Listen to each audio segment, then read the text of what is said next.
Shabbat Shalom. This coming Shabbat, we read not one, but two Torah portions, Behar Bechukotai. The first Torah portion talks about, amongst other things, the Jubilee year, specifically that 50th year when debts are freed, slaves are freed.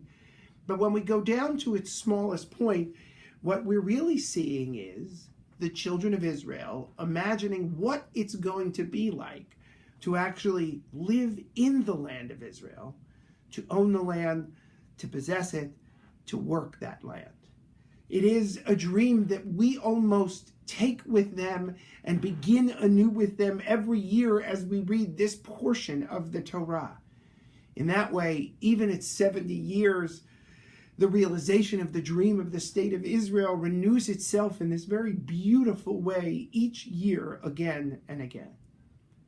And yet, as much as we share in this dream and we share in the joy of it, as we sit here today, we know that all is not so joyous in Israel.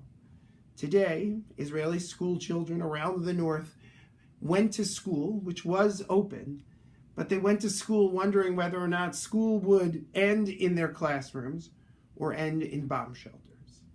To be sure, the situation, political, diplomatic, militaristic, with Iran is very complicated. And there's a time and a place to talk about the politics and the complexities and the nuances of everything that's going on.